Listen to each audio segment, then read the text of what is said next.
Good good evening, and welcome to another Ravens recap, our Twitter space, open forum, collaborative community, town hall, soapbox event. We haven't quite come up with a pithier name yet, but we'll get there. Um, we're here to talk, as the name gives you a clue, about the Ravens' Week 8 31-24 win over the Arizona Cardinals, a game which somehow managed to feel very comfortable, yet very uncomfortable for a whole of a Sunday evening. So, as I've alluded to, I think in a couple of messages I've posted, we're going to try and keep ourselves to some kind of time constraints. We're going to try and give ourselves to some kind of agenda so that we can all get out of here before 11:30 at night. We might fail, but we will endeavour. What I do want to say before we jump into the meat of things too quickly is just a couple of enormous thank yous. You'll see, hopefully, that we're hosting now from a dedicated Twitter.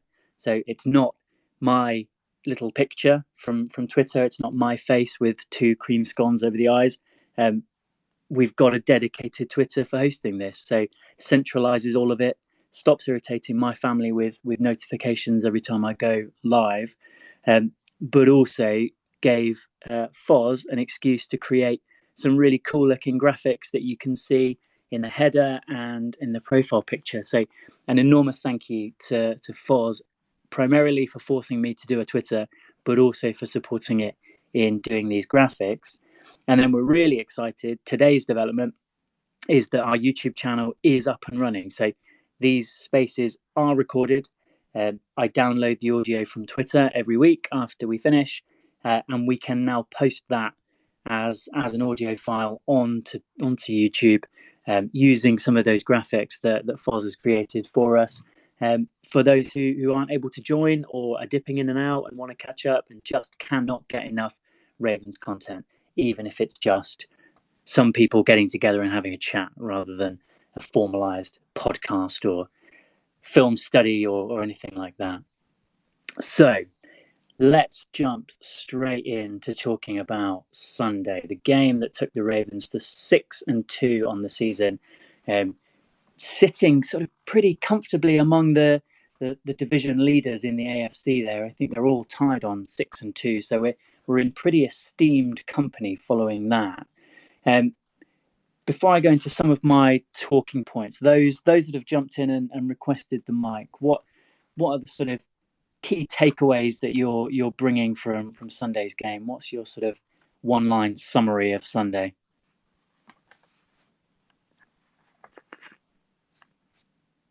Adam, I can see you're off mute. Why didn't you put you on the spot straight away? What were you thinking from Sunday? Yeah, evening everyone. I think Sunday's a really hard one to judge. I mean, essentially, the crux of it is we won, so that's a tick. No injuries, that's a tick. Like, let's move on to bigger fish to fry. I don't think we looked great in a lot of it. Like, we certainly moved the ball, we got in the end zone a bit, like we stopped them a little bit. It just kind of felt like a bit of a, I don't know, we weren't rubbish. Like, I'm not going to sit here and slag us off. I don't think there'll be many people that will be putting it on the top 10 games that ever played. It was just a normal game and a win. Like, that's kind of where I'm at. It was all right.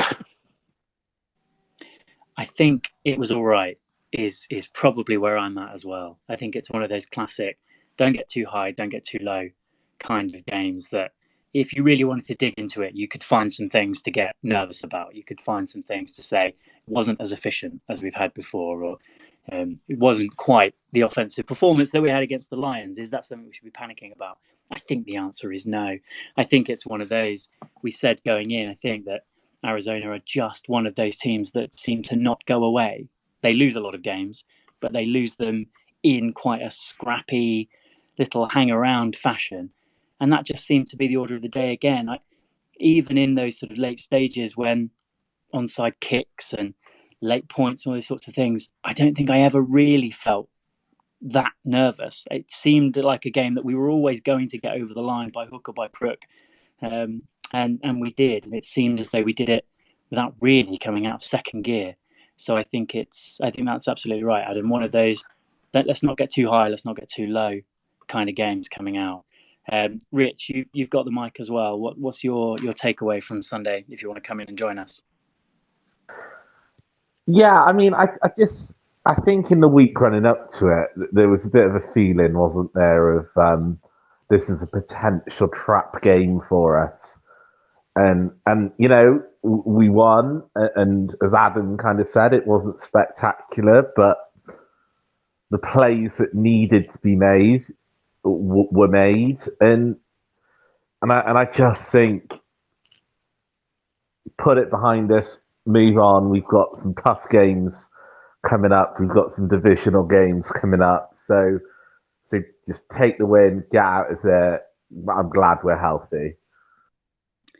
Yeah, and I think that the healthy thing's a really interesting point because I don't know how many pictures you saw of this, but I saw a lot cycling around on Twitter of the turf during the game, and it looked like it was really cutting up. A few of our guys in particular seemed really as though they were struggling to keep their feet for large portions of the game. I don't know if that was a mix of some cleat issues or just the nature of that ground, but it just seemed like everything was churning up and getting boggy, and just seemed like one of those days that someone was going to do something really untoward to a knee or an ankle or something. So clearly we were all touching enough wood and making the right kind of prayers to get out of that game injury free. So yeah, I think it is absolutely one of those games that would be so Ravens to have lost in some kind of ridiculous fashion, but actually to get away, get out, it's a win. We're never going to really think about that game again, but it's in the win column, and that's all we need. I mean, I'll tell you what though, because obviously last week's discussion we talked about Bateman and where is he at, and again didn't make massive dents in the stat sheet, but what a crucial play to pull that ball out of the defensive back's arms, fight for that ball, and I think that's so encouraging for the rest of his season. Like if he's starting to get that dog sort of back mentality back in him, like I think that's really exciting for our offense moving forward. Yeah, agreed. It showed an enormous amount of hustle to get in and make that play. I mean, we talked about the interception against the Titans, wasn't it? Where he seemed to sort of jump and then leave it, and the defender just sort of picked it off. That felt like a total step change in this game to get in there, because it for all the world looked like it was just going straight in the breadbasket. It didn't seem like he was there. So it almost looked like they'd switched roles and he was the DB coming in and snatching it out at the last second. But the willingness to make that play and the ability to make that play was really, really encouraging. So that is 2 weeks in a row that we're seeing some of those not necessarily big games from Bateman, but really big moments and really sort of encouraging moments. So yeah, I think that's a really useful point. Keeping on the theme of wide receivers, I did want to. I feel like I ask a question about OBJ every single week, and it's normally along the lines of, "Are we getting what we paid for with OBJ?" Ignoring the fact that he maybe was part of the reason that we got Lamar to sign, but clearly, yeah, he's not very happy, as the videos will show you, with a game with 0 catches in it. But he continues to be this walking defensive pass interference flag that actually, again, in big moments, in critical downs, just seems to get us a first down, get us a chunk play, not because of anything he's done, but just sort of because of who he is. I think it was in this game 3 flags for 88 yards, 1 in the end zone. So I think if he catches all of those, we're talking about 7 targets, 3 catches, 88 yards, and a touchdown. We're looking at that as a pretty good day out. So are we being critical of OBJ to look at it as a 0 catch performance, Adam? Yeah, I think I'm really mixed on OBJ. Like, I was when we first signed him, I was a bit like, is this just a typical vet move? Probably paid a bit too much for him. Like, do we know if he's going to be anything like he was in his first few years? But the more it went on, the more I was like, actually, I think this is probably quite a good move. Some youngish guys and those guys that are maybe getting towards the end of the rookie contract, Bateman, etc. Like, still got some learning to do, still like missed a lot of game time and stuff. And I do think the more he plays, even though he isn't really getting anything on the stat sheet, I'm liking more and more. Like he competes really well. He runs nice routes. People have to take notice of him, and the flags show that. If he's getting the third best coverage or the second best coverage, dependent on if they're putting a top end player on Andrews, they might be having the third best defensive back on OBJ, which seems mental, but that could easily be the case, and he's going to draw flags on that basis. It must be incredibly annoying for him. He must be wanting to think, I need to put some stats here. I need to make a bag next year, wherever that may be. But he is useful to us. That he will make catches if people put third, fourth, second best coverage guys on him. He will make catches if they don't just jump all over him. Those 88 yards on Sunday were useful to us. And yeah, he looks up for it, doesn't he? He looks like a Raven. He looks like he's in. The pictures don't look great of him slamming helmets, but I kind of want to believe that that's because he wants to succeed and not because he's annoyed at getting catches.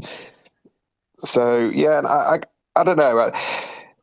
It's a lot of money. We don't spend lots of money on receivers, so it's really easy to say we're not getting value for money. But I think he looks a good team player. I think he looks a player that fits in nicely within the team, draws flags, gets us down the field, takes players away from some of our other star players, and I'm happy we have him. I'd rather he was with us and not with the Browns or someone else. Yeah, I think particularly when it gets to January football, you want him on your team.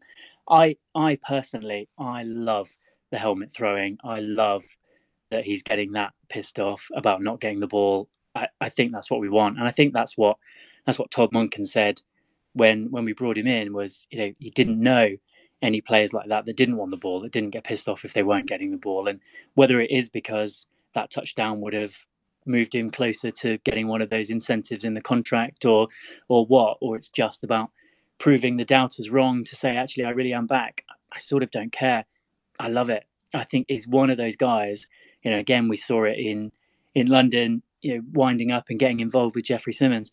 That kind of guy is the kind of guy that a team will rally around. That kind of guy will get everybody up for it. And it's one of those guys that if he's playing against you, you hate him because he's just swanning around, making moves, holier than thou, all of that sort of stuff. But on your team, you just think, that's my guy. That's what we want. We want that guy that sort of gets opposition defenses pissed off. It's awesome. I love him. Yeah, absolutely. And I mean, and I feel like this week I'm a bit meh about kind of everything, which I'm not. But I do think with him, he is exactly that. You see him lining up against you, and you think, I'd rather he wasn't, and that's good. When it gets to the next few weeks, I think is a really key stretch for us, and certainly coming out of the bye, you want to start building momentum then till the playoffs and next year. And he is the type of player that teams don't want to be lining up against. And it feels like with him in the team, you've got him and Andrews, safe hands, big bodies, can catch. You've got some flyers out there. You've got a little bit of trickery. Teams have to cover everything. And teams don't want that, do they? They want a nice, easy game and similar players. And we've got a mix. So, yeah, I'm happy. Foz, I'm going to bring you in. I've just let you know you missed the point where I gave you massive thanks at the beginning for forcing me to set up a separate Twitter and doing all the graphics that people can see in the profile. So I'm not going to do it again, but it was gushing and it was heartfelt. And with that, come on in and talk about Sunday's game. Yeah, so regarding the OBJ thing, I think that from a personal point of view, I don't think we should ignore the impact that he had on the signing of Lamar and getting him in. Lamar made, requests. The front office went with them, and it got us to sign a generational, absolute worldie of a quarterback. And we've got him signed up for the next few years. Regarding OBJ himself, I think that for me, he has been worth it on the pitch. I think that for a start, we probably, more than anything, apart from the Lamar thing, we signed him for the playoffs. And if he's producing now and doing things now, then that's a bonus. And when he does make plays now, like in London, for me, the OBJ catch in London, that kick-started like the entire game. And every time the ball goes near him, defenses panic and they have to grab him. So that it shows the respect that defenses are showing to him. It shows how dangerous he could be. And for me, if it wasn't for the fact that people are basically rugby tackling him every 5 minutes, he'd probably have about 3 touchdowns down by now for me. But don't know what anybody else thinks on that one. Yeah, I think just those plays where he's drawn a DPI in the end zone would probably get him 2 or 3. And it just seems like when they show the replays of those flags, it's always because of something that he's doing. It's always because he's initiated a little bit of surreptitious contact. It's all that sort of classic savvy vet kind of stuff that you expect to see from a guy like him. He knows what he can get away with. He knows how to make the most out of any contact that DBs make on him. He knows where he knows where to look to get the ref's attention to say, look, what's going on here? So it just seems like he's doing all of those things to make some of these big plays. And I think I agree with everything that people have said here. It looks like it's written in the stars that some of those kind of week 15 to 18 games, it looks like I just can't see a world where he doesn't take over some of those games and we just see the absolute best of him, some vintage OBJ. Dare we predict a one-hander at some point in the season? We'd love to see it. But it just feels like some of those big games, those big moments when we've got 49ers and the Dolphins and the Steelers at the end of the season, just feels like those are going to be classic OBJ games to come up and just make something happen. So flipping to the other side of the ball reasonably quickly, Michael Pierce, where did that come from? And that's, I'll touch on the commentary team a little bit for the game because I know there was some conversation about them being sort of commentary C team, and comment about Michael Pierce at the buffet notwithstanding, he was absolutely everywhere. And I don't know if the stat sheet necessarily reflects it in that, it's not a ridiculous day of sacks or things like that, but he was just affecting every single play is how it felt. Rich. Yeah, I mean, obviously that was I think that must be his best career game ever.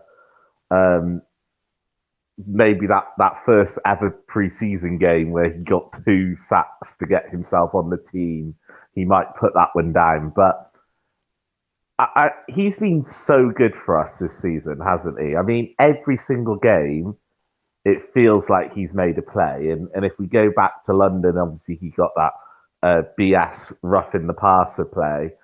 But yeah, I don't know what's happened to him. Like, he's turned up motivated. I mean, he's still a big boy, isn't he? But he's not that sort of 400-pounder who they wouldn't even let on the field until he went to Italy to lose weight. But and not to be unduly negative as my catchphrase seems to be, I think we've made a mistake with him. So we artificially shortened his contract. So we should have had him for another year, and he's a free agent at the end of the season. So unless that's given him some added hunger to go and get himself a big contract, that's going to be a potential headache for our front office, because I would imagine that we're going to really want to re-sign him. So I don't know if anybody has managed to hear the press conferences from earlier, but Madubuike was absolutely glowing about him and basically talking in very similar terms as Roquan Smith and Patrick Queen talk about each other. Um, the way they work together, the way they communicate, they go out and they dine together and everything. And it was really interesting to hear that they have almost a very similar relationship to the linebackers, and that could well have be a major part of why it's going so well, and both of them are producing so well. I mean, you've got to imagine. I mean, obviously, with both of them playing at such a high level, they've got to be feeding off that, haven't they? And Madubuike, I mean, they're both having career years, aren't they? So, I think they're both going to get. Well, Madubuike in particular is going to get a lot of money next year. I reckon Michael Pierce might be as well at this rate. It's something we've touched on pretty much every week, isn't it? It's the double-edged sword of these guys playing so well, is that we look great and we look like we can stop any team on defense, but a lot of these guys are playing their way out of this team in the best possible way for them and their careers and their futures and their families. So it's really great to see, but I think we will feel the effects of it come what may from March onwards, when a lot of these guys are not in a position to rejoin us. So Michael Pierce ended this game with a 90.1 grade from PFF, which officially lands in the elite category. I think he's averaging a 77 PFF grade over the season. So he has been incredibly solid, with this being just an unbelievable game. And again, we've touched on sort of big moments, but for him, for two of those stops to come at fourth down is such a monumental. It probably contributed to that feeling of him being everywhere, because actually, when you need a guy to make a play, he did it twice. Critical fourth down moments where you just have to hit someone on the line and not give them an inch. He was there every single time. And a Cardinals run game that actually looked quite effective and actually looked like it was working pretty well just seemed to stall when Michael Pierce decided that he didn't want any more of it. It was a heck of a performance. And again, it's stuff that you just want to see replicated the next week. Foz, were you looking to come in? I was just going to mention, has anybody seen the video of the belly flop that he did on the play? I've got to be honest, I think I'll remember that at the end of the season. It's one of the funniest things I've seen all year. There's absolutely no need for it. It was absolutely beautiful, and I fully encourage that behaviour. It's the sort of thing that I think colloquially gets referred to as shithousing, and I'm all for it. That is exactly the kind of thing that we love to see. It's character. No, yeah, I have seen that video, and it is absolutely superb. That's part of the highlight reel. In addition to those fourth down stops, you want to see a guy like that doing things like that. Absolutely exceptional. And then the final sort of point I had before we can open it up to sort of more thoughts and takeaways on Sunday's game, and again, this feels like one we're talking about every week, is Gino. It just, and this feels like the most ridiculous of all five of the interceptions now, because he actually didn't even intercept it from a receiver. He intercepted it from Brandon Stevens in the most sort of dramatic way. Felt like one of those plays that they were going to somehow combine to make a Horlicks of it by getting in each other's way and both trying to get the pick. But he just is an absolute magnet right now, and he's another of those guys that is playing his way to a big contract and playing his way out. So where do we see this going now? Are we still in the same place where we don't see him as a Raven next year, or are we still kind of hopeful that maybe people see this as a bit of a hot streak and maybe they won't buy in, maybe they won't buy the hype? Where are we on Gino? Yeah, I mean, I think I struggle to see him playing for us next year. Unfortunately, I think there'll be people out there that want a piece of that. It's just whether him / his agent price themselves out, whether they go crazy high and think, I'm going to take a punt on this and hope that somebody out there with bags of cash says, yeah, no, I'm taking him. I'm going to build a team around him. And they believe that this year is sort of him from now on. And if he doesn't get any bites in the early part, maybe he says, actually, I'll take a team friendly win for the Ravens, maybe fancies another ring to go with this year's ring and has another go.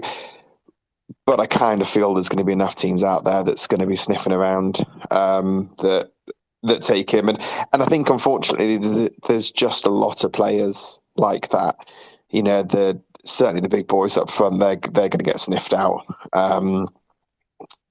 So, yeah, it's a shame, but it is one of those things, isn't it? That is the way that, football works. And, these big guys go and get a bag full of money and move on, because it's not going to be us that pays that big cash, unfortunately, I don't think. Unless one of them, and it is only going to be one, isn't it? If we're really scraping the barrel, one of the guys out there says, "I'll take a team friendly. I'll stay in Baltimore and I'll stay a Raven." Fingers crossed. I just want to say I've probably been driving the Geno Stone fan club train, all season, and I'm going to be heartbroken when he leaves, probably for someone like the Chiefs or some bastards like that. I think he's brilliant. He's done everything we wanted him to and more. And if we can get Williams back, hopefully with a healthier chest so he can actually wrap someone up, it could just unleash Hamilton to wreak havoc at the line of scrimmage. And yeah, exciting times for our defence. Yeah, so I was just going to say, and look, I think we all know that we're going to be tight up against that cap, and we're going to have to spend our dollars really wisely. I'm beginning to think a case can be made that as a safety, like Gino is not in one of those premium positions. Like he's not getting 20 million like Madubuike is going to get probably. He's probably going to get 8 million or 10 million. Now, if we can put him and Williams on the back end and use Hamilton as that kind of like big nickel back in the slot where we've seen that he matches up with tight ends. We've seen that he's an absolute menace on blitzes. That's an incredible secondary, or that's an incredible sort of safety group, and I'm really starting to come round to that case. And it feels like quite a Ravens thing to do, to just keep our eggs in that defensive basket. Keep making sure that what we've got is solid. Keep making sure that we are shutting teams down and then building from there. And I think I'm with a lot of you in this feeling of keeping these guys around is going to be made significantly easier if, and I'm not quite as bold enough to say when, but if we get that ring in February, if we win it all, I think our chances of keeping some of these guys jumps a little bit, because there's always that thing of, let's run it back. We've shown we can do it, so stay with us. Let's go again. Let's win it again, and then go and get your big contract. So I think our chances go up if we win it. But if we win it, it's probably because they've earned it. It's probably because they deserve even more money. So you're sort of damned if you do and damned if you don't. Yeah, the only point I'd go against that is if they all get a ring, it probably drives their price up a little bit more because people want them that a little bit more. I think we probably saw that a little bit in 19. See, I'm wondering if Geno Stone and you never want this as a football player and a teammate. But I wonder if, while we're worrying about keeping Geno Stone, the Ravens recognise the fact that our big gun, big trade, big money Marcus Williams has played about half an hour during the course of the time that he's been here. And an amazing half an hour that was. But I don't think that a team can't rely on that kind of production ratio over injuries. And I think that, as terrible as it is, might make the Ravens put the money up because Geno's reliable. Yeah, so just to come in on that, I did sort of look this up last week, and I can't remember the raw kind of data on that. We effectively can't move on from Williams this off season. It's an off season too early. The dead money is prohibitive. But next off season, the dead money is actually really manageable. So yeah, I would agree with that, Foz. They might think, well, let's get Geno to like a long term deal. We'll go with Marcus for one more year as well because we kind of have to. And then Marcus might be having his marching orders. Obviously, he might have a fully healthy season and absolutely kill it and get 10 interceptions himself. But that's, obviously we've got two seasons to work that one out. Yeah, so I'm no salary cap expert. I don't know how contracts work and things like that. But what I do know is if we do let Geno go, based on the last season or so, that Kyle Hamilton is going to have an awful lot of work to do unless they secure Geno Stone or some other alternative. And the Ravens need to be considering that.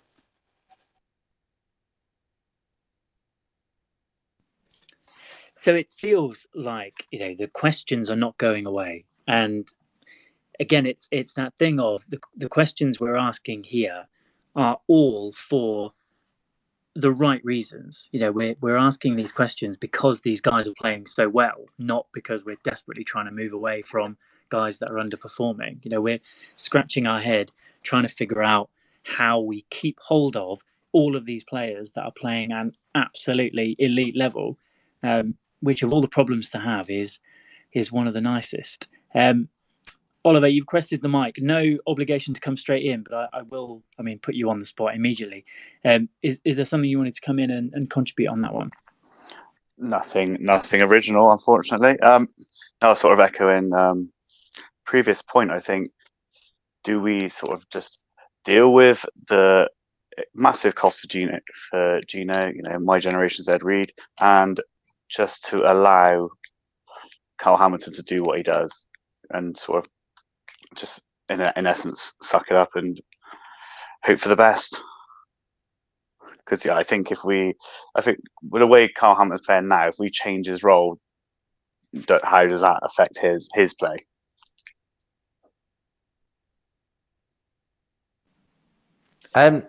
Sorry, I just looked at the numbers on Williams.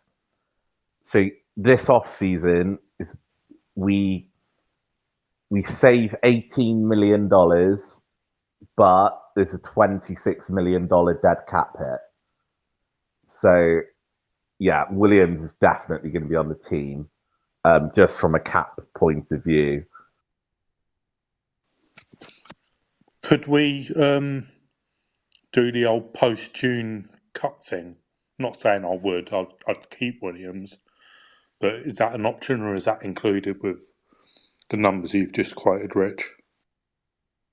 I mean, that's an option, but you're still sort of then dealing with a kind of $13 million dead cap.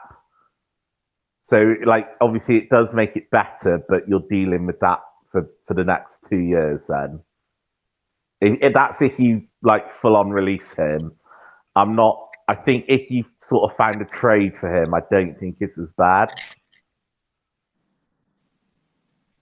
But he, I suppose, of all the guys in that safety room, he's probably the least tradable of all of them because of the expensive contract, and actually he's not playing as the top guy. He's not playing as much as anybody else for myriad different reasons. So I feel like finding a willing trade partner.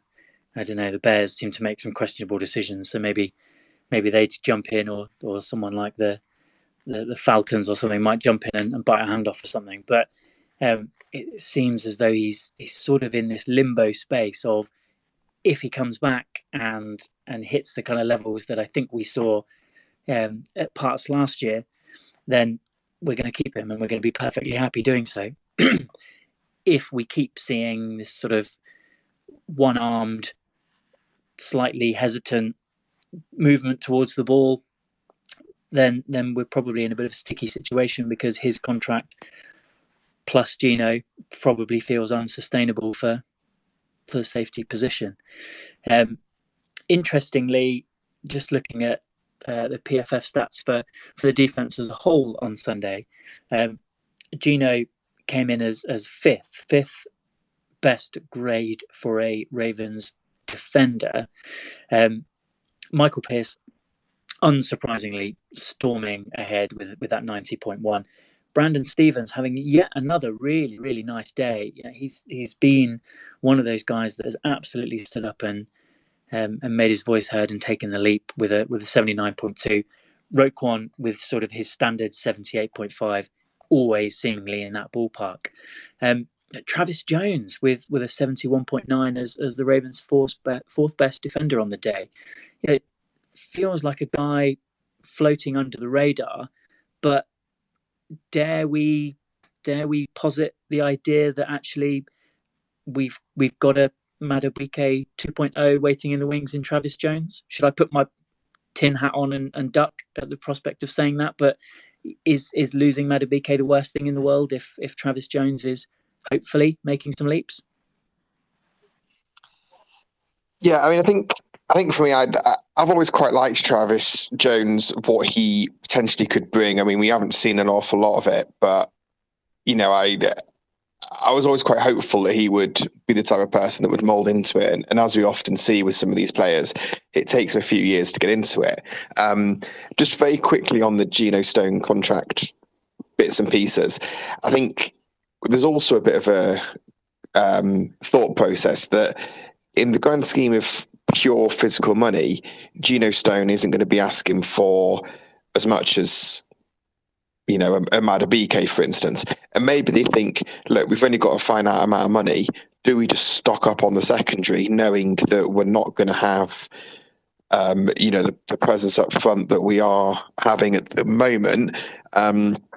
You know, and let's face it, the AFC as it isn't going anywhere with the amount of ridiculous receivers we've got to come up against every few years, or every year in the case of the Bengals. And maybe we just stack up on that secondary and commit to paying a chunk of cash for them and take a hit elsewhere.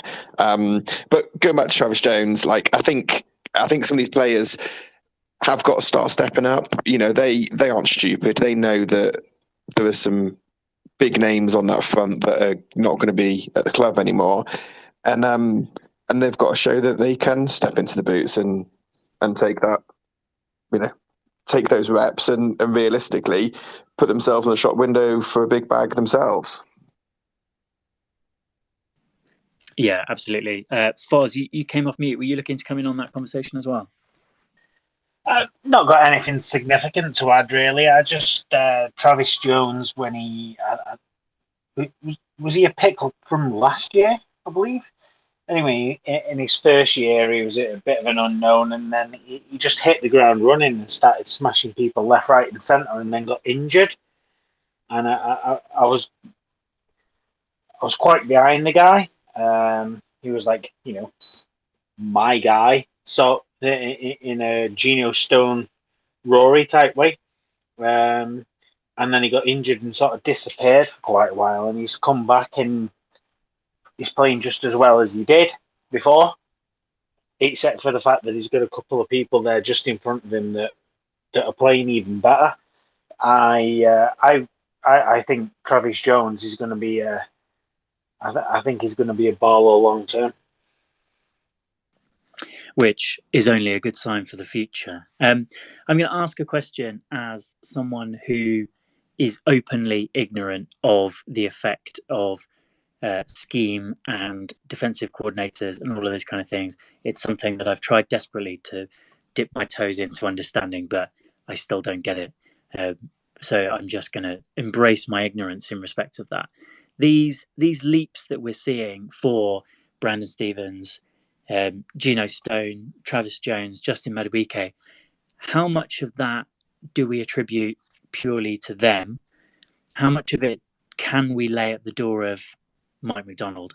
How, I know we've talked again in previous weeks about him being a guy that we will lose, him being a guy that will be in head coaching interviews. We hope not, but he probably will be.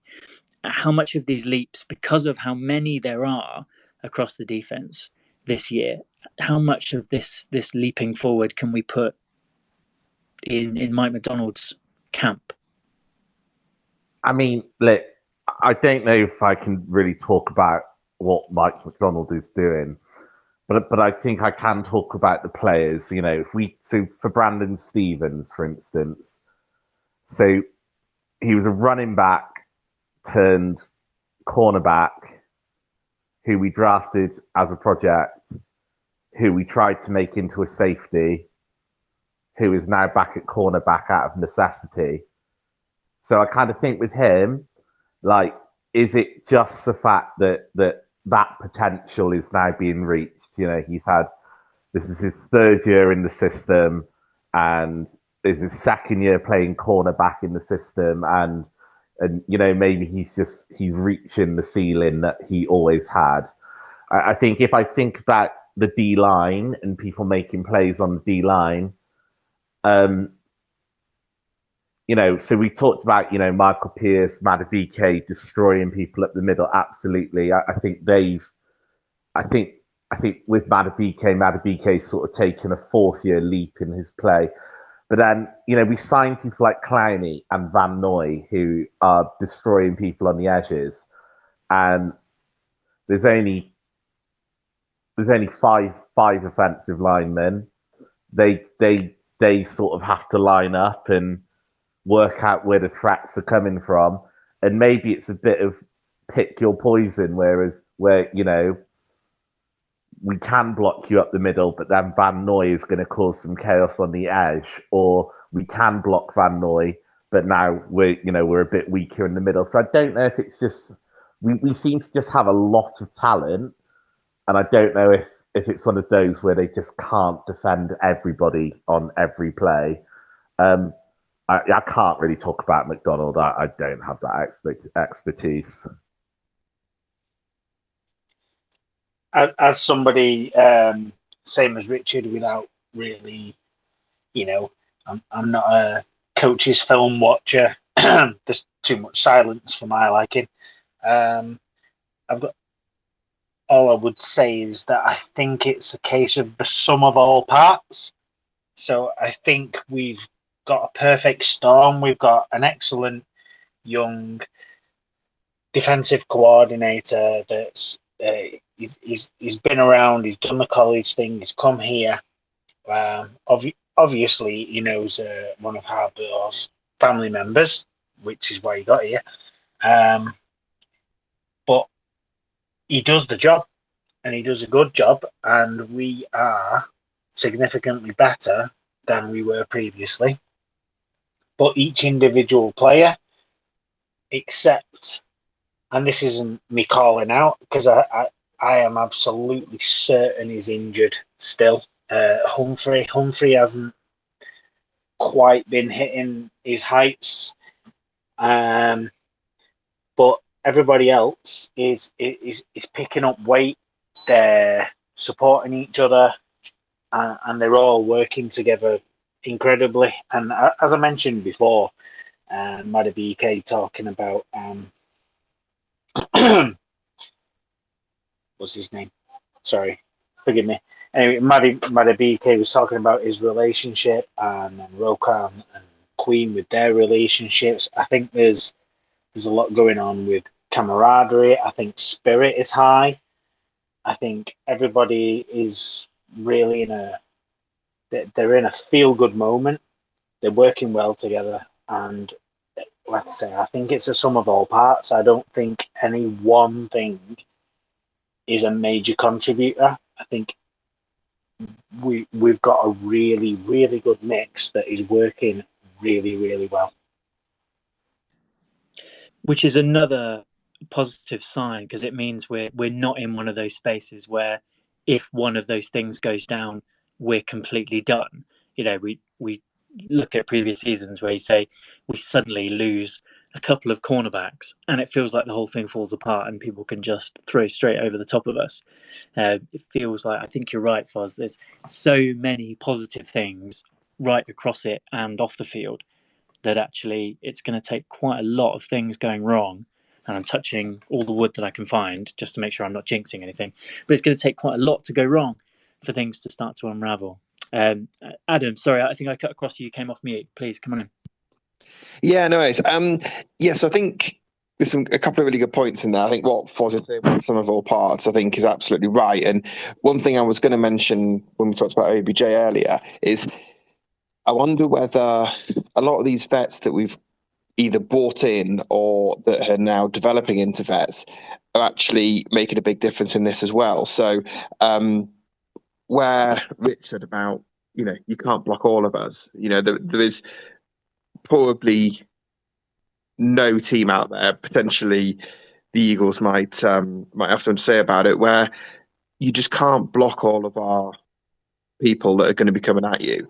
And you've got Van Noy, you've got Clowney, you've got Madubuike now been in the team a long time, you've got Pierce who's been around a long time, you've got Williams that's in there, you've got Jarbo and Owe who definitely seem like they are big voices in the locker room.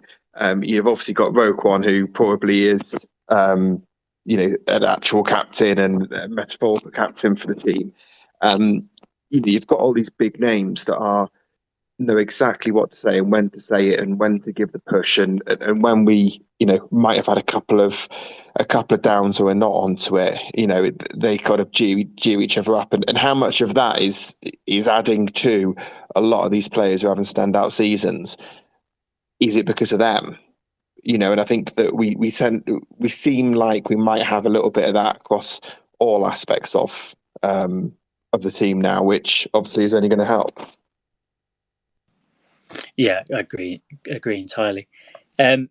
So my agenda is sort of quickly going out of the window, because we were supposed to curtail that 5 minutes ago, but as is my wont as host, I chose not to.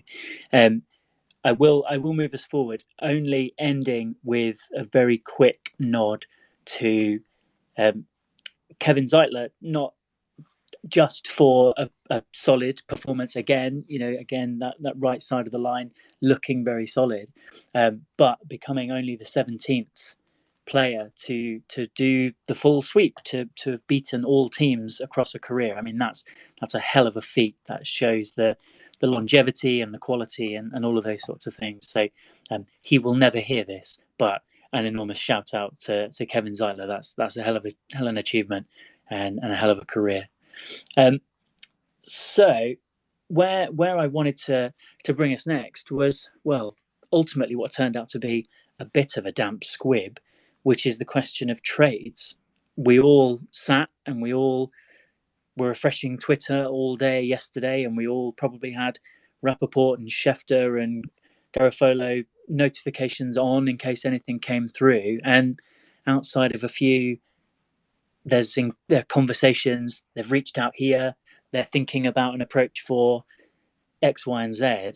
It just never really came to fruition. I want to gauge people's thoughts. Is that because we genuinely don't think we were really trying, or is the news from this morning of the fact that the Raiders have sacked everybody in-house probably the reason why Josh Jacobs was a non-starter? So from my point of view, and it's something that I noted down when I was listening to the press conferences earlier. Question after question was, what does it say to you guys when the team decides that the guys that they've got is enough? Does it make you feel great? Does it does it buoy you and everyone's like, yeah, it feels good? They've decided there's not enough. The reality is that we all know that Eric DaCosta was out there trying to make trades. So, I mean, what we're left with is a situation where the running back room, we know that Derrick Henry was a target. I think Josh Jacobs is a little bit more vague. That came from left field. It came very late. It came, their coach has been sacked. It's all sort of not quite as clear cut as the mentions of Henry and the quotes about we tried to get a job deal done, but then it was vetoed by the head office and things like that. Not the head office, sorry, the owner. So the Derrick Henry thing feels quite like it was really, really ready to be done. But does that not say to you that they feel like it could be improved? If I look at that running back room, Gus Edwards, amazing. Absolute great guy. We all love him. He moves the chains. He can get over the line, but he's not got the X factor that, say, a Henry has. If Gus Edwards goes down, do you think our front office looks at the rest of that running back room and thinks, yeah, that's fine? Because I don't. And it says to me that when they're looking for players like this, it says to me that they aren't quite happy. So when reporters are asking these questions and saying, "Oh, well, it shows how much faith they've got," to me, it shows that we just failed to get the guy that we wanted. Yeah, I mean, I think so. So my view for a long time with the deadline is that we can't really afford cap wise to make a big splash, and I didn't see the point in going for someone okay-ish. I think if I could have stomached spending, decent draft picks on a real game changer, and I'd have put Henry in that bracket. I wouldn't necessarily put Jacobs in that bracket, and I do like Jacobs, but is he a difference between winning Super Bowl or not? I don't know if he is. So I wouldn't have been ecstatic. Would have spent a decent draft pick on him, but one thing that I did find quite interesting was I think it was on the lounge I was listening to. So their take on it was, if you genuinely think you're going to be going for a Super Bowl, are you not better off sticking all your eggs in that basket and getting a big player, getting someone that is going to be a difference maker, that is going to buoy the club, and saying to everyone in the locker room, we believe in you guys, you 53, 58 people in this room, we believe you can all end up with a ring at the end of this season, but we've brought someone else in that just gives us that extra 0.5%, that extra percent that almost guarantees it. As opposed to, like what Foz was just saying, does Gus look at that and say, this team don't believe in me? And does that knock him down a bit? There's two trains of thoughts, and I suppose that's for each individual to look at, but they are very different, aren't they? And I think at the end of the day, I'm happy with how we are. I think we've got a really good team. I think we've got a lot of depth in key areas. We are probably we are a person shy in the running back room, obviously, at the moment. And it would have been nice to add a number one in there. I don't see the point in adding someone in behind Gus. Someone that's going to take snaps away from Mitchell. Don't see the point in that. Just leave it as it is, and we ride with what we've got. I don't know, to be honest, if all of this talk about how does a trade affect the locker room is all a bit overblown. I think the players are all grown men. They know the business of the NFL. They understand it. They've all had to sort of fight for their jobs throughout college. They've had to put on a good show for the draft, go through training camp. Like if we had brought in Jacobs or Henry, and that means that Keaton Mitchell gets chucked to 53 and put back onto the P squad, and that means that Melvin Gordon then gets cut off the P squad and goes back to the street. I don't know if the players care that much. If I'm being completely honest, I just think they understand the business. Now, in terms of should we have traded or not, if I'm a betting man, careful, Foz. If I'm a betting man, it seems like we were very much in on Henry, and that got scotched at the last minute because the owner is a dick. And then it seems to me like how we all do with our fantasy teams. You get rejected for one player, and you start to have a look around, and you think, "Oh, the Raiders aren't doing very well. Josh Jacobs might be available. Should we put in an inquiry for Josh Jacobs?" So, yeah, I agree with you, Foz. If Gus goes down, then our running back room doesn't look very good. Ultimately, we do seem like we're a top 5 roster in the league. At some point, you almost have to draw your line in the sand and say, "This is us.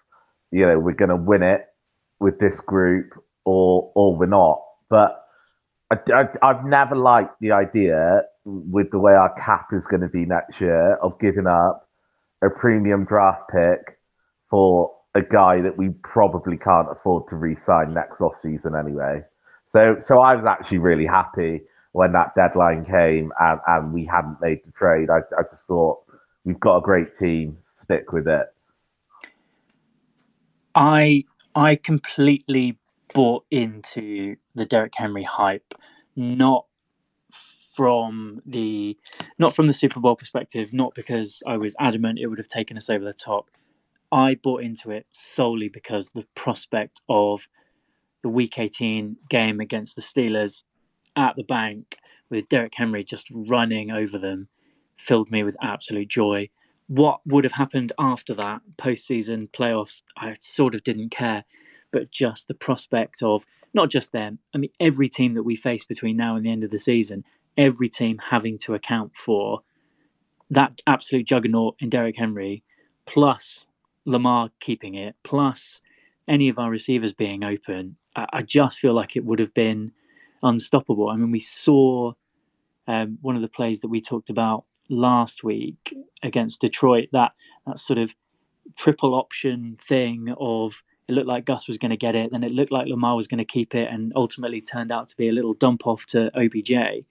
Those kind of things, but substituting Derrick Henry for Gus Edwards, teams would have to load the box to account for Derrick Henry, and suddenly you've got extra guys that are available behind them. All the kind of stuff that Arizona did quite successfully in this game, actually dropping large numbers into coverage and showing different looks and throwing some confusion out there. All of the kind of things that they were able to do, you just wouldn't be able to do, because if you do that kind of silly nonsense, you're just going to get one of the world's largest men that could also run incredibly quickly, running at you incredibly quickly.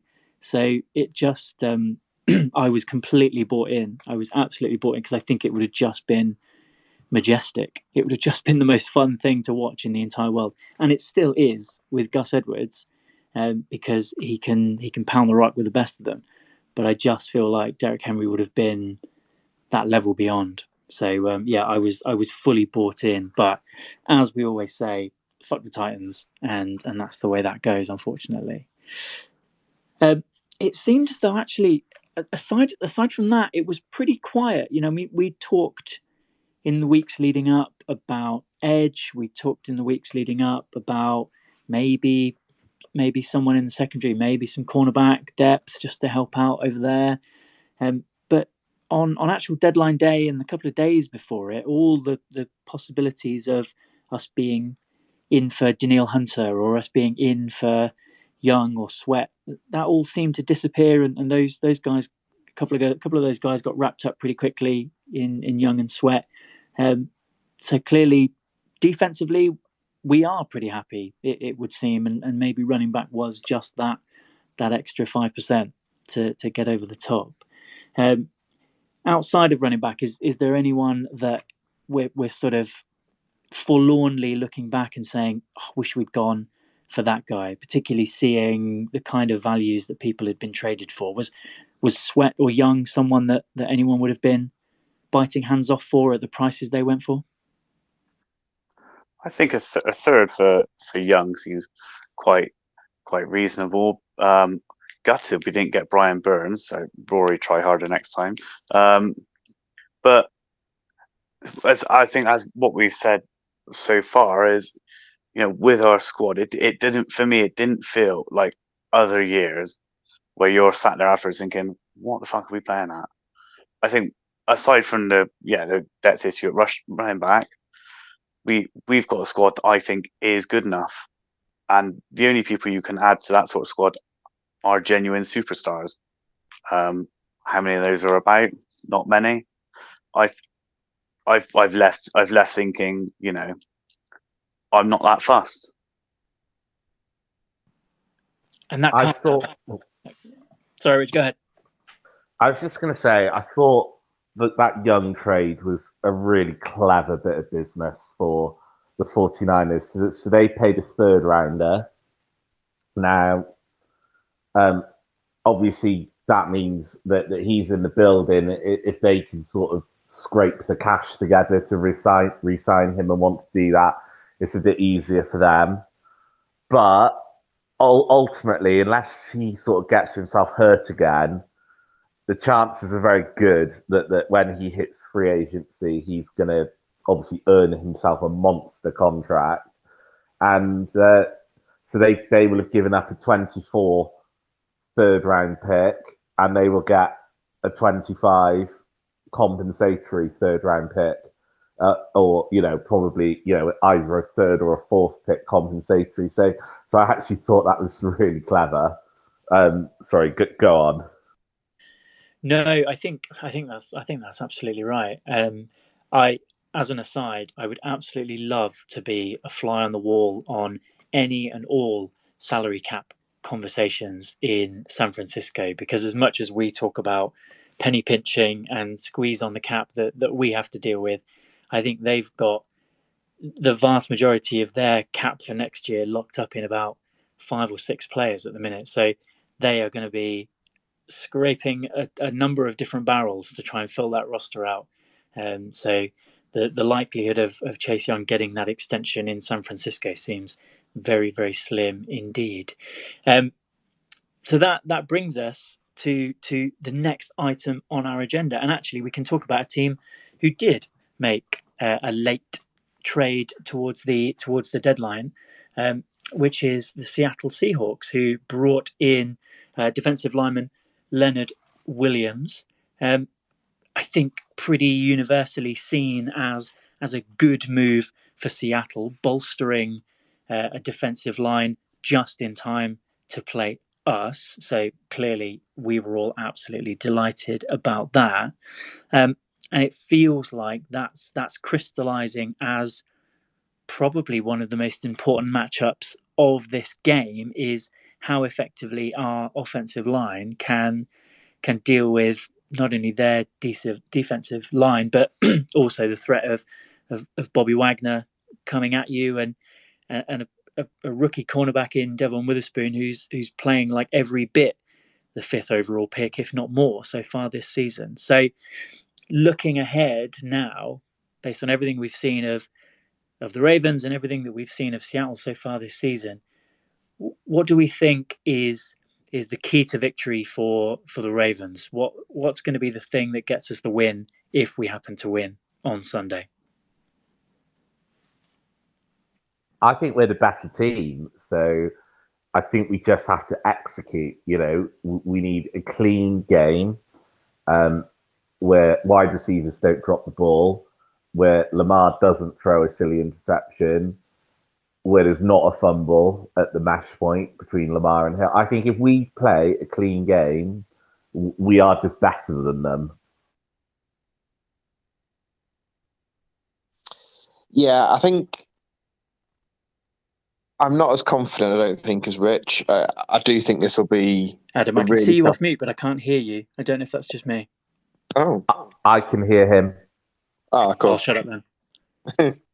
Maybe people don't want to hear me, but yeah, I think I'm less optimistic as Rich. I do think this will be a tough one. I am slightly concerned the way that our offensive line played on Sunday. I think if it plays similar to that, we could be in for a bit of a long afternoon against these guys. They are going to be better than Arizona on that front. So yeah, I do think they'll get some big plays, and I think we, like Rich said, if we play clean, if we do some of the good stuff well, if Lamar makes some good decisions and throws the ball away every now and again, or just takes it up the middle for half a yard or gets back to the line when he feels the pressure, then that could be a win in some of these scenarios. I do think that for big chunks of the matchups, we are better than them. I just feel that we need to slow them down a little bit. We need to get the ground game going and vary up some of these sort of dump offs and screenplays and stuff like that to try and hopefully create a little bit of space and get enough going. I'll obviously be happy with the win as we always are, but I think this week, if we can get a win this week, I think it sets us up really nicely and keeps us on this great little run we're on. I'm quite confident, to be honest. I think classic Ravens, we play down to our competition, we play up to our competition. The Seahawks are a good team, but I think we match up fairly well. Our cornerbacks have been playing well. I think Humphrey should follow Metcalf because I think that kind of type of receiver, I think he can match up quite well to, the big physical guys. I think I've heard reports that their O-line are not great and, that should be wheels up for our lads. And I just think we're probably going to put up 30 points, I reckon.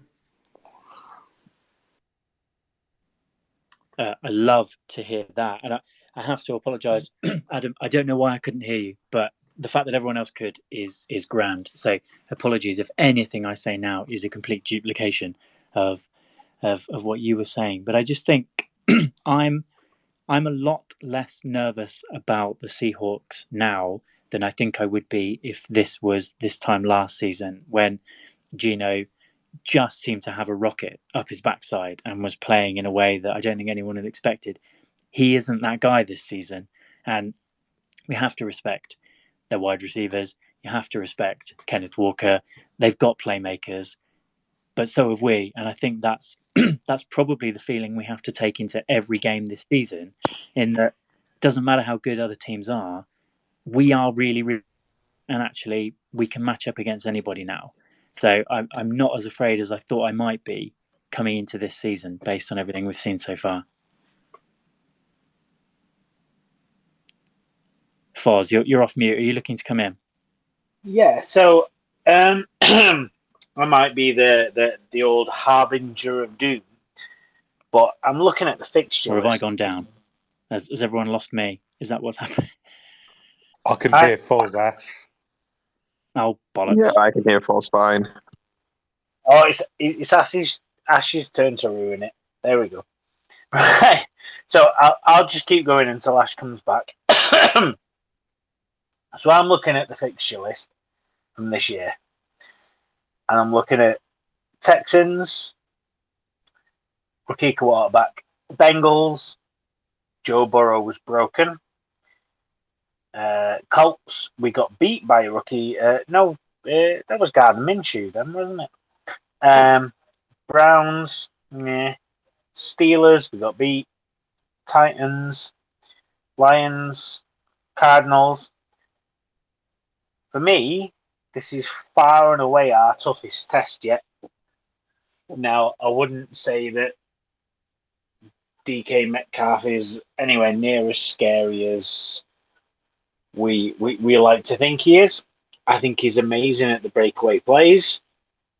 I think he's great for a highlight reel, but he isn't necessarily the game changer that the fantasy heads, picking him in the second round might have you believe. But I do believe in Pete Carroll. I think he's a solid guy. I think Geno Smith is a much better quarterback than anybody gives him credit for. You've got JSN in the slot doing his stuff. My worry would be Tyler Lockett, personally. I think it doesn't matter how old he gets. Do I want to say clutch? Tyler Lockett is the guy on that team that you want to be worried about, because that man has never changed. He can score twice a game, no problems. He's absolutely reliable. He's would I say he's their Mark Andrews. You can rely on him to perform every single week. So I know the stats and all that kind of thing, and the fantasy and all that will have you looking in different directions. But I think the Seahawks are the strongest team we've met, and we're probably looking at the wrong man. I think this is a dangerous game. I'm not going to say we're going to lose, but it's definitely our toughest test that we've had. Go on, Foz. Say half the team are going to be in the blue tent by the third quarter. Hey, I was right. You're saying that. Away went in the blue tent. I called it correctly. Thank you very much. If we're talking about predictions, I'm pretty sure. Did I predict a Stone interception last week? Or was that the week before? I'm not sure. I've got no idea, because I do not do sufficient admin to actually keep track. But I will actually try. I will actually start trying to keep track. Although, bearing in mind, for some reason, I can only hear Rory and Richard. So all of the valuable contributions coming from Foz and Adam. I'll have to go back and listen to the YouTube recording when that goes up. So it gives me something to go back and listen to, because the silences are very long when you're not hearing anything. I can assure you, you're missing valuable contributions. So everything. If we're running through to predictions for the weekend, I'll jump in with my two penneth worth, and then throw it back open to anyone that hasn't come in with theirs already. I think, like I mentioned, I think we have to respect their offensive weapons. I think we have to, as Rory alluded to, we have to have a really clean game. If we do that, we should be absolutely fine. I think we will. I'm going to go for another sort of semi-edgy kind of game where it feels more comfortable than it ends up looking. I think I'm going to go for something along the lines of 34-24, and I feel like I say this every week, but I feel like this might be the big Bateman week. I think this is where some of those nice moments from the last few weeks turns into actually a reasonably good game. Not sort of stellar elite levels, but it's maybe sort of 6 catches, something above 80 yards, maybe a touchdown.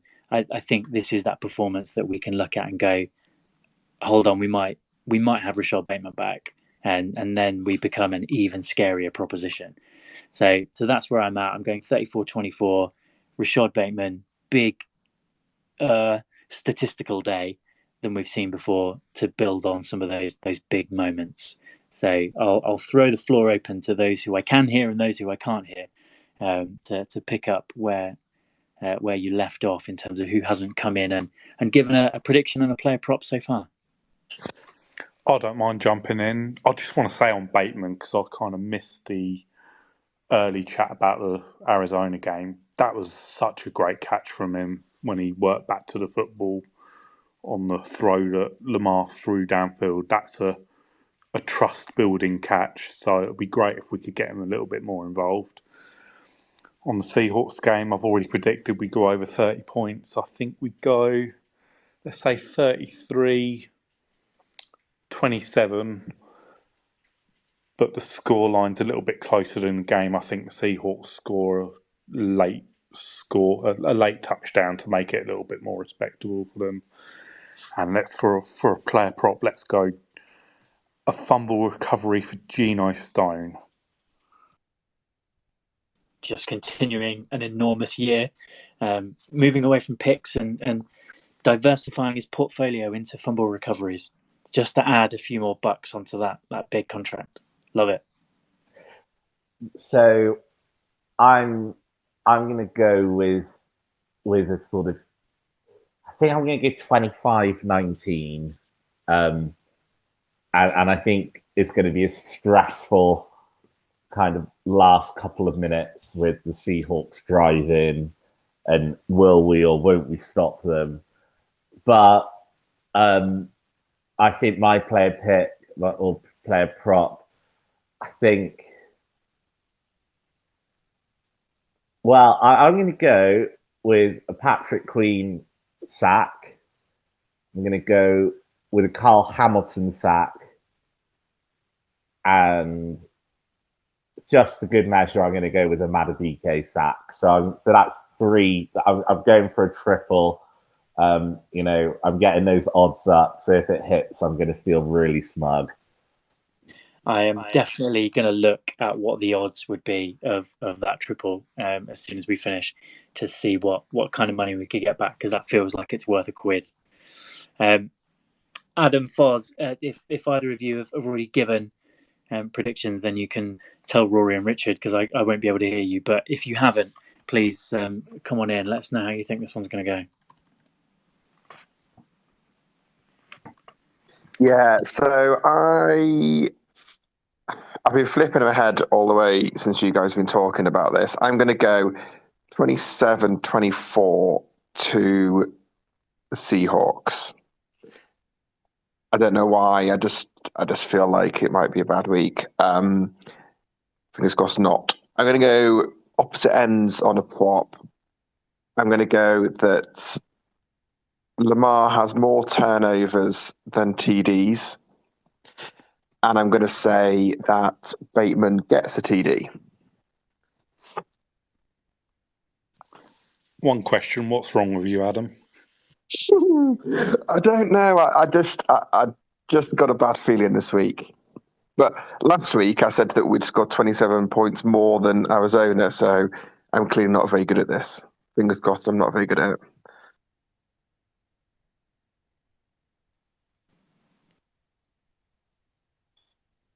I am going to go with 24-21 to the Ravens. Justin Tucker winning it. Do we go overtime? I'm going to go overtime. I'm going to call it. That's my prop. Justin Tucker in overtime wins it.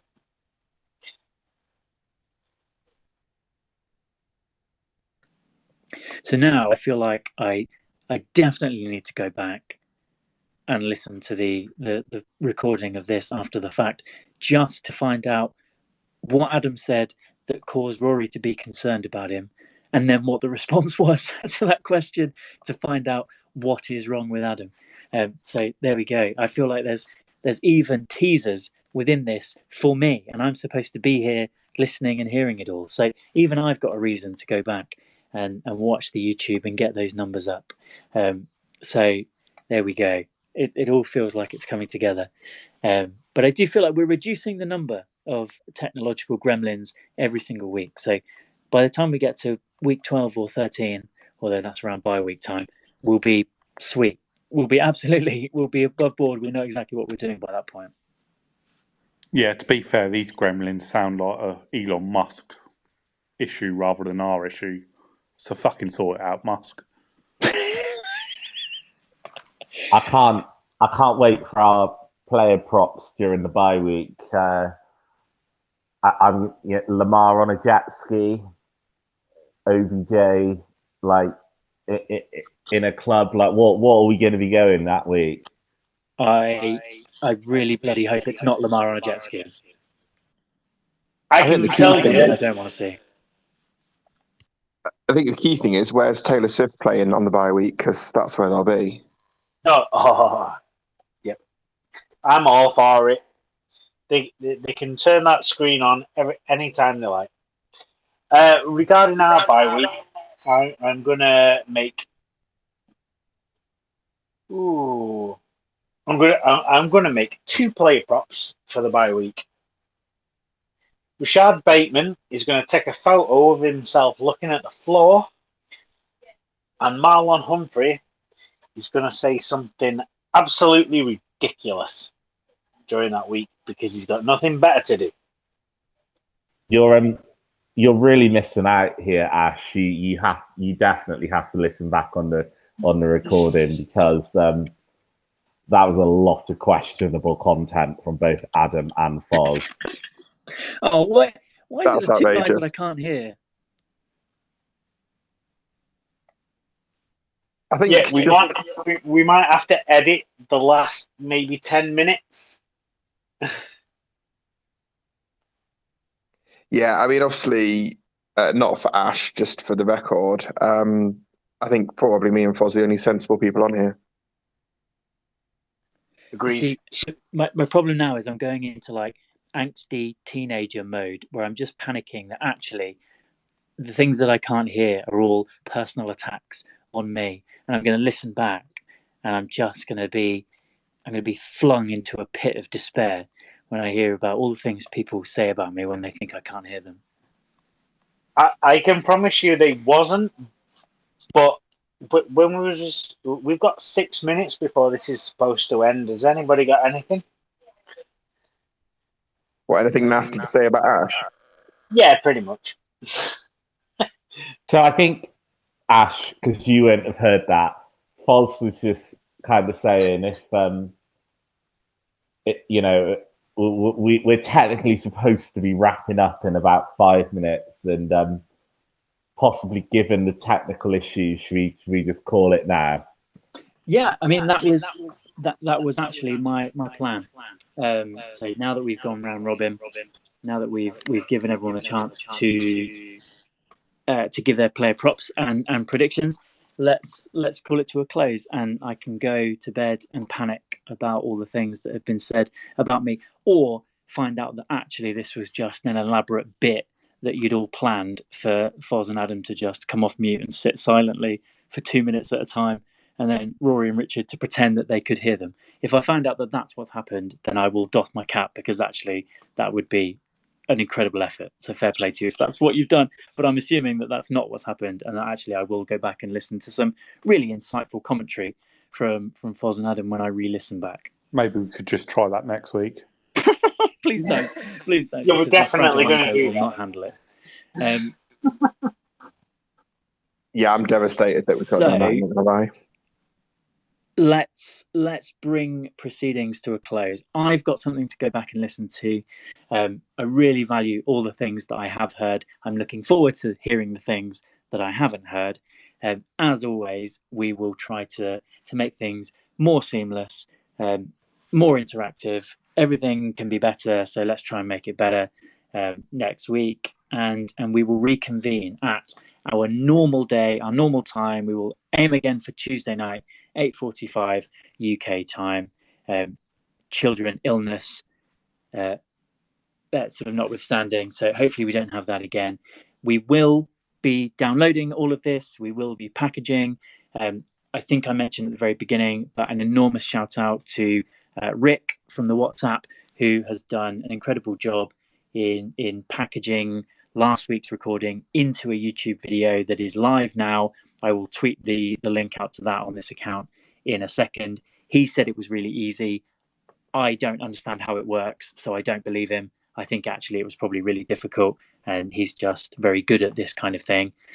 But he is going to, on a weekly basis, turn this content and the weird audio file that it comes in into something that can go on YouTube, so people can just listen during their working day. People can listen on their commutes. So we'll see if anyone fancies doing that, and hopefully that helps this community grow. It helps more people realize we're doing this. It helps more people feel comfortable coming in and joining, because it's nothing without the people that contribute to it. So my thanks as ever to everyone who came along, whether it was just to listen, whether it was to speak, whether it was to play a practical joke on me and pretend you couldn't speak, or whatever it was. I really appreciate it, and I will see you all.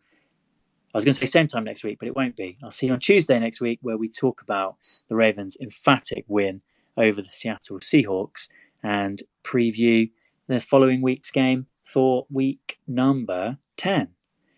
So with that, all it remains to say is, let's go Ravens.